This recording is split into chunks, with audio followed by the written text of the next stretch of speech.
as everyone knows, we made the decision on the quarterback yesterday. And before I talk about Brett, I just want to say that, really, to us, it was always kind of a four-man competition.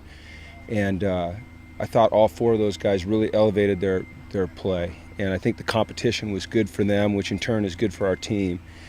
And when we told them yesterday, we told them as a group, and they all handled it very, very well. Obviously, Richard and Robert, Kevin, were disappointed, but they immediately expressed their support for Brett.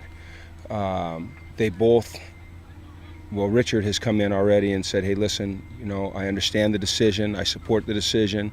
I think it's the right decision. I don't like the decision, but just know that I'm going to compete my tail off and I'm going to be here if this team needs me. And Kevin hasn't expressed those words to me, but I know that he's feeling them. You can just tell by the way he came out here today. The reason that we decided at this point in time to go with Brett is it's just become obvious to us as a staff that he possesses all the qualities that we're looking for in our starting quarterback, and we've talked about those a lot. First of all, I think that he's got tremendous leadership skills, and I think that his teammates really relate to him, and he plays this game with a real enthusiasm, and it's infectious. And he's got a rare confidence to him, especially for a young guy that hasn't ever taken a snap in college football. And every day that grows. The second thing is I've seen a guy that comes out here and throws the ball with a lot of confidence, a lot of accuracy, and shows tremendous decision-making ability. And we've talked a lot about decision-making ability, and some might wonder what that is. And to me, that doesn't mean that you're always reading the defense right and throwing it to the right spot, but sometimes that's throwing the ball away, or knowing when to run, or when to get out of bounds, or how to get your team out of a bad play or into a good play. And then certainly there is the aspect of reading your progression and getting the ball to the right guy. And he's done a nice job of that with accuracy, with touch.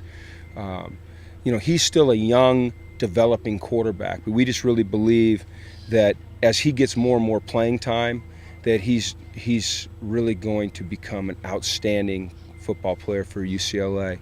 And then he's got an added dimension to him, and that's the ability to run.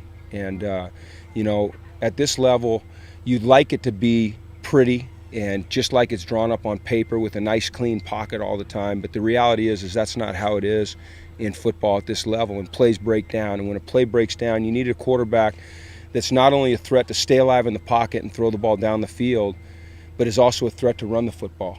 And Brett has both of those things. And so it's with those things in mind and what we've seen through the last 22 practices that myself and our offensive staff and our coaching staff as a whole decided that Brett Hundley would be our starting quarterback. So, Coach, along those lines of his ability to create, are you taking into consideration your offensive line and possible shakiness? No, I didn't. No, I didn't. I mean, I think that if you look at our team, you'd say the one area that we need to really work on developing is our offensive line. Right now we've got a lot of guys that are, kind of in and out of the lineup. But our style of offense doesn't demand that someone stay on their block forever. We spread the field out. We try to, take advantage of matchups. But our style of offense does demand that a quarterback have mobility. And, Brett's really got great mobility.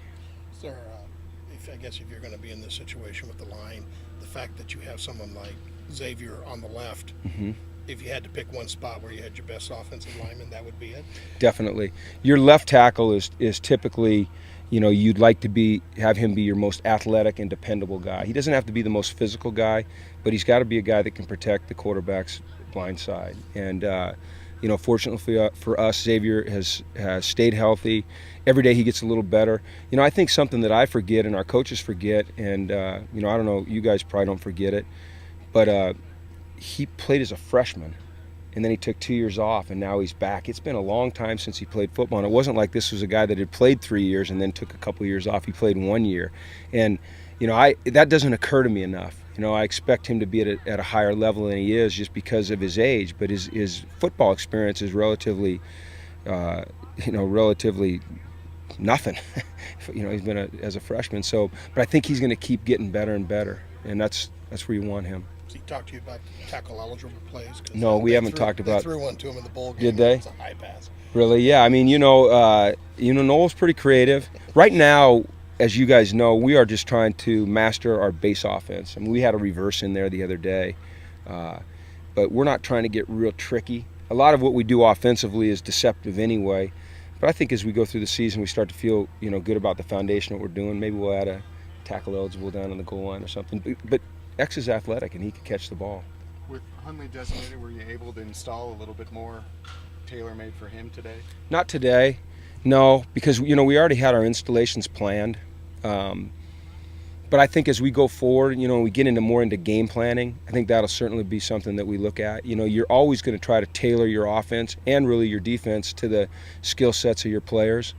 And so Brett has a specific skill set, and I think as we go through the season, you'll see us do some things that, are tailor-made for what he's able to do. Jim, now that the starter's named, is the competition going to continue for the backup job? Yeah, and I'm glad you asked that question, because that is a good question. So much focus has been on who the starter is. We also talked to the guys about that. We haven't named a second, a third, or a fourth yet, and so those guys are going to continue to compete for that position. And I watched them today, and nobody had a hangdog look, and they all competed hard, and I just think that there's 3 really good candidates for that position as well. And you know what? I don't know with any certainty that we'll ever just name a number 2. Maybe we will, maybe we won't. But right now our focus is just on supporting Brett and helping him and continuing to compete at all positions. Is it a significant advantage that Richard and Kevin have the game experience and Jerry doesn't quite? I would say that that it plays into it for certain. Those guys have been in games and they've played in games, but Jerry is unique. Jerry's a coach's son.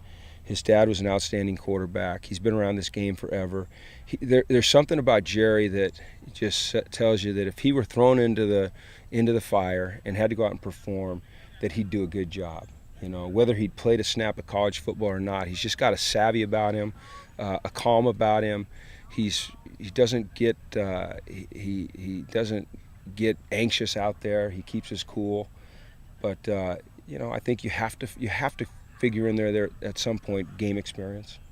Do you know how many quarterbacks you'll travel with? I would assume, and that's something that we've talked about. I would assume that it would be 4, and that would also depend on what we decide to do with Devin and TJ. You guys had asked a while back about using Devin as a punt returner or a kick returner, maybe some wildcat stuff or things like that. We're not even close to making any decisions on that, but I would say just off the cuff, probably 4.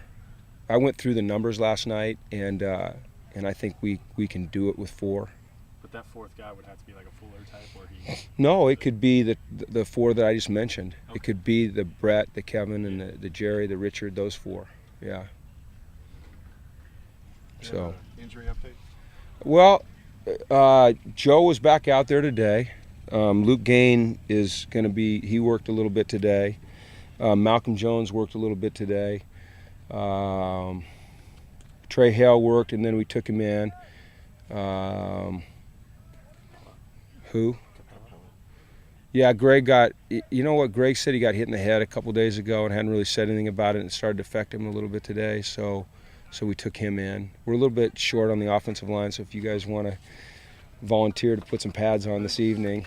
Yeah, I'm ready to go. Chris and Ralph look like our 2 best prospects. You can depend on me to fall down and let my Yeah. But Baca and Sid, with the reports on them?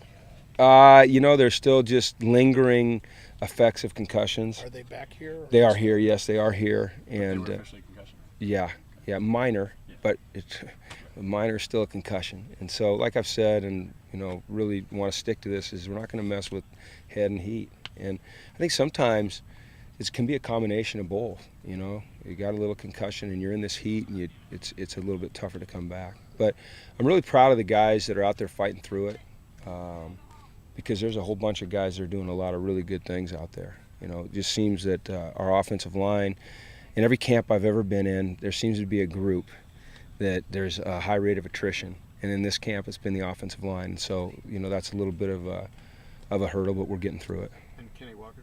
Kenny, he's okay. He was tight. And he told me in warm-ups that he's kind of grabbing his hammy and said, "What's the matter?" He said, "My ham's tight, and it feels like it did in high school right before I pulled it," and that's all I had to hear.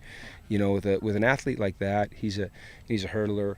He knows his body very, very well, and those guys sometimes have a sense as to when something's about to happen. And so, you know, he wanted to go, and I said, I'd rather you sit out one practice than strain that thing and be out 5 or 6. So we'll see where he is this afternoon. Hopefully he can come back.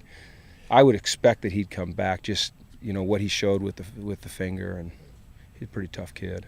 McCarthy and White and Cyber, are they in their acclimation period? They absolutely are. That's why they're working either with the pads and the helmets, and we're hoping to get those guys back quickly. There's a chance that Colby could be back out there this evening. There's a chance that Torian could be back out there this evening.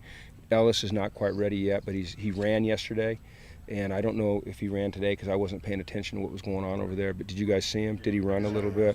I don't think it's anything substantial yet, but at least he's moving around. So with Torian, they did the tests. They did the tests. They're going to have to do a procedure here later in the month. I believe it's a corrective procedure for a heart murmur.